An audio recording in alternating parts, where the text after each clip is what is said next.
meet your friends. Hi guys. So I'm going to speak just a little bit about the living conditions inside Santa Rita in North County and how they really are subhuman. And it's really repulsive to see people having to live their lives, even though they are inmates. It's not supposed to torture people to try to rehabilitate people. My work with anti-repression really started after my arrest, and I saw firsthand what the conditions of I was in Santa Rita, what the conditions of Santa Rita specifically were. If anyone has been there, you know what I'm talking about. It's filthy. I don't know when the last time they would have cleaned. It's completely unsanitary. No person should be having to live in those type of conditions. The food they serve you is inedible. For the 5 days that I was in Santa Rita, the only thing that I was able to eat was 1 orange a day that came with my meal.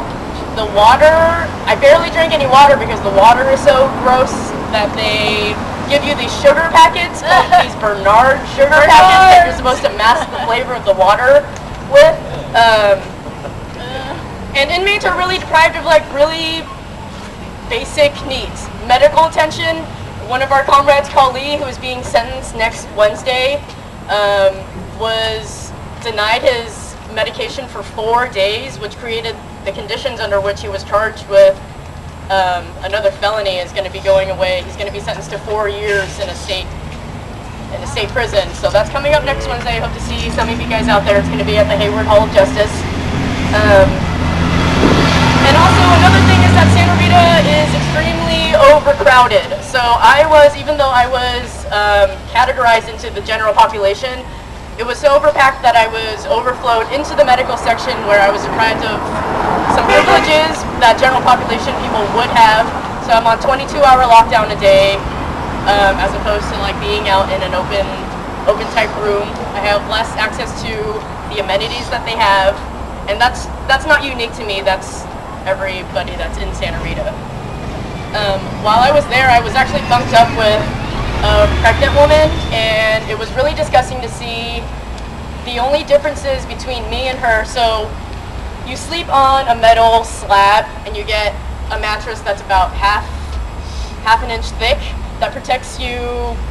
It doesn't protect you at all. When I left Santa Rita, I had bruises on the side of my body just from sleeping. And I mean, further than that, they don't give you a pillow. You have a pillowcase that you shove full of t-shirts and socks that they give you for the rest of the week. But she was pregnant, and the only difference between me and her was that she had 2 mattresses, so like an inch thick mattress, and that she got 2 milks in the morning with her breakfast instead of 1, like I did. And that's how they take care of the pregnant women there in Santa Rita. Prenatal care at Santa Rita. No prenatal care there at Santa Rita.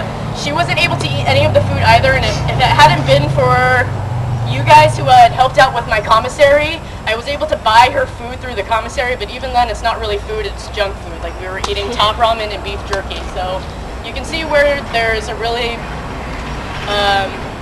there's a lack of any sort of nutrition for these inmates to sustain themselves at all. Sorry.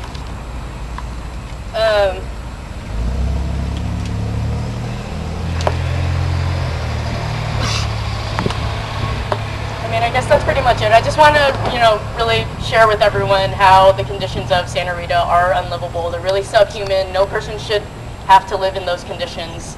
And the same goes for North County Jail. So I'll hand it over to them.